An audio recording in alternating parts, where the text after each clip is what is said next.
Well guys, I think we've got the most tricked out Skeeter we've probably ever done in this shop. It's got to be up there in the top 1 or 2 or 3 up there.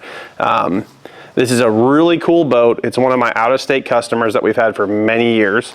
A couple days it's actually getting transport all the way back to Missouri. And this boat pretty much had a few requirements. One, it could fish for multiple days because the customer does do, for lack of better words, remote fishing trips where a plug-in for charging batteries is not an option. And 2, he wanted a lot of accessories for the way he likes to fish.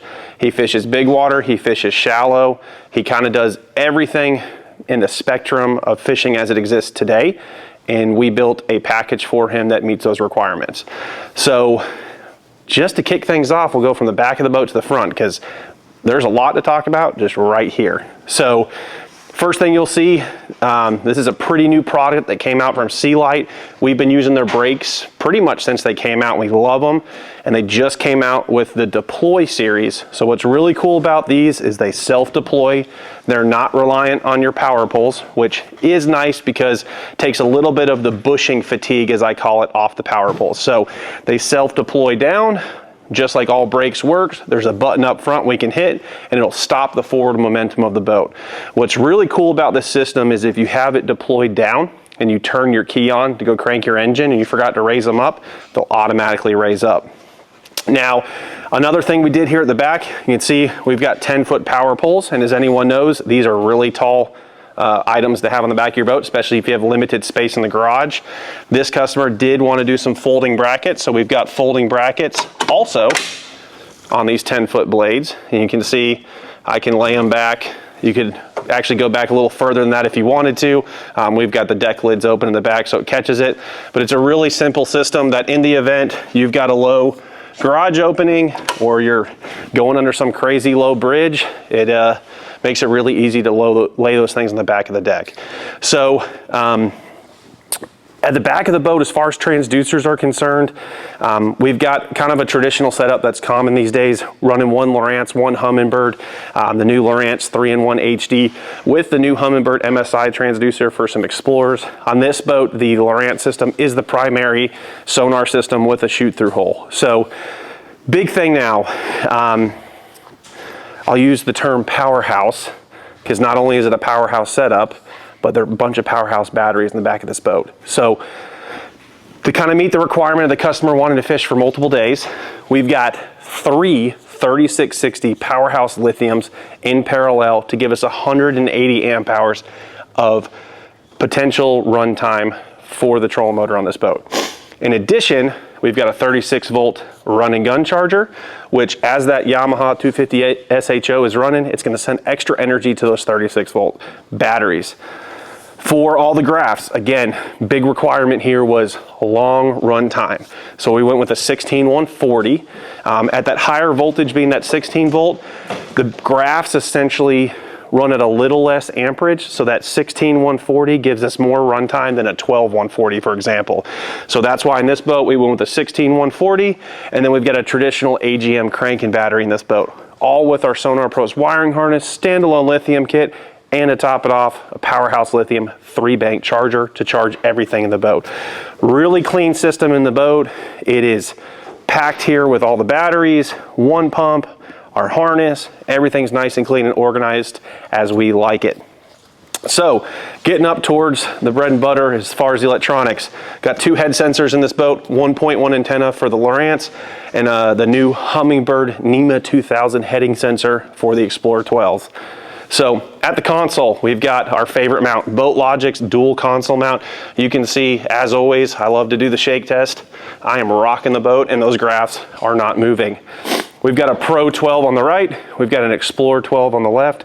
We've been super happy with those Xplore 12s. They are fast. They have great waypoint management now, and they come with built-in LakeMaster VX cards, which is awesome because that's some of the best mapping you can get. And then we've got Lowrance, tried and true, C-map, waypoint management, Navionics mapping, you name it. This unit's going to do everything we want. One thing we did do for the customer as well in this boat is it's got a full detail package. So had our detail guy go through, clean up the gel coat, and get a nice wax coat on this boat, and it looks phenomenal. It is a relatively new boat, but he did buy this secondhand. I think the boat had 30-40 hours on it. So the big setup on the front, we've got 3 graphs. We've got a Pro 12, an Xplore 12, and a Garmin 1643. This customer, like I mentioned, he fishes shallow, he fishes offshore, he may go crappie walleye fishing, he may go bass fishing, so he kind of built what would fit all the applications that he wants to do. And a big thing we did is, while we only have 1 Garmin screen, we have 2 live scopes on this boat. One is traditionally mounted on the trolling motor, which I like for sweeping and fishing and looking for bait, structure, stuff like that. Since he does like to do other species where he may spot lock, say on a brush pile, or spot lock on an area where fish are grouped up, we've got a second transducer that is set up on a DD26 Livefoot, so that in the event he's spot locked and he wants to control a transducer, that is what that is available for. And we've got it set up on the Garmin where I can simply hit the home screen. 1 live scope says pull mount, 1 live scope says Ultrex. Really simple setup. Got a Mega 360. He's been a long time Mega 360 user. His other boats we've done, he's always had Mega 360. He loves it, so that's why it's on the boat. Where they fish, they've got a lot of hard bottom, flat areas, and that 360 is pretty useful. Now, like any boat, our favorite mount on the front, BoatLogix, and this specifically is the BoatLogix Low Pro Triple Mount. This mount, literally you can tow the boat from it. These 3 graphs, while it's a heavy setup, are not going to move, and it is guaranteed to stay stable in big water. I cannot emphasize how important it is when you have this much money in electronics to have a good mount, and that BoatLogix triple low pro panel mount is the way to go if you're looking at 3 graphs. We've got everything nice and clean and organized like we do on all our rig jobs, and then we've got all his foot controls up here. So we've got a foot control for the brakes, foot control for the power poles, foot control for the Livefoot. It's a lot going on up there, but it's really clean and simple. Once we kind of figured out the layout, talking with the customer, it really made a nice setup. Now, for some oddball accessory stuff, we did do a full deck light package on this boat. So from the factory, the Skeeters just come with the illuminated Skeeter emblem, which does do some nice lighting offset. But as you can see, we did a full 6-pod LED SonarPros deck light kit. This is probably one of my favorite things to do in a boat. When it comes to rigging in the morning or rigging at night, having as much light as possible in your boat is probably the most important thing. What we also did is we did a full interior LED upgrade kit in all the boxes as well. So all the boxes, we did full LED strip lights from the factory. Doesn't matter what boat brand it is, they put these little like 4 and 6 inch LEDs. I guess it gives you some ambient lighting in the box. What we do instead is we run an entire strip light the full length of the box. So when you open it, you have continuous light pattern inside that box. Again, early morning, nighttime rigging, there's nothing worse than having to get your phone light out, your headlamp out. It's really nice just to hit a button and everything turns on. So the other thing we did for this boat is big water rated it. This customer does fish bigger water. We thread tap the TH Marine essentially troll tamer into the stabilizer of the trolling motor. We've done some tricks on the BoatLogix mounts where we put extra bolts just to really lock that thing in, and everything is solid mounted. All the mounts are through bolted.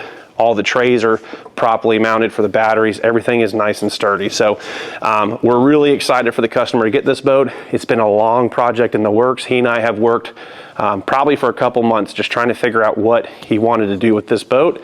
And he's really happy, and we're really happy with the way it turned out. So like I said, I think it's got to be up there on one of the most tricked out Skeeters we've done. I think the only ones that may be up there is either Takuitu or Koya Fujita's boats, because they're pretty crazy sometimes. But this has got to be up there on one of the top most rigged out Skeeters we've done. So if you guys are interested in getting anything done like this, maybe not this big of a setup, maybe something with 1 or 2 graphs, you name it, give us a call at 770-530-4505, or you can visit us on all our socials and our website at sonarproselectronics.com.